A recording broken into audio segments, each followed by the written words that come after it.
Le secteur privé africain a participé activement aux assemblées annuelles de la Banque islamique de développement qui se sont déroulées du 1er au 4 juin 2022 à Sharm el-Sheikh en Égypte. C'est le cas des entreprises sénégalaises qui sont venues solliciter des financements islamiques pour soutenir les partenariats publics-privés dans les secteurs clés de développement. Elles estiment que la finance islamique contribue à atténuer l'endettement des pays africains. Vous savez que la plupart des infrastructures qui sont financées le sont via un endettement de l'État du Sénégal ou de l'État des pays africains.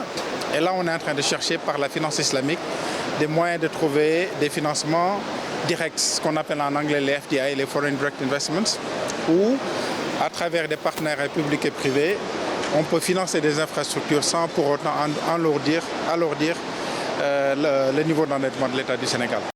En cette période de pandémie de Covid-19 qui a occasionné des crises alimentaires majeures dans certains pays africains, la BID veut contribuer à atténuer le phénomène en orientant ses investissements vers la production et la transformation des produits agricoles. C'est le cas de la Société nationale de commerce des oléagineux du Sénégal qui attend cette année environ 120 millions d'euros de la banque pour financer la production d'huile d'arachide. Compte tenu de tout ce que vous savez et qui entoure la crise internationale, nous avons tenu à nous lever très tôt et à multiplier par 3 cette demande de financement. Donc à la place des 40 millions d'euros que nous avions sollicité l'année dernière, cette année nous sollicitons 120 millions d'euros parce qu'encore une fois, le chef de l'État tient à ce que tous les secteurs, toutes les entités participent à la souveraineté alimentaire. Rappelons que c'est pour la première fois que la Banque islamique de développement a invité le secteur privé à participer activement à ces assemblées annuelles. Une innovation qui va sans doute contribuer à booster les financements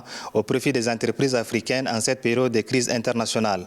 Mohamed Ramadan, envoyé spécial à Sharm el-Sheikh pour Africa 24.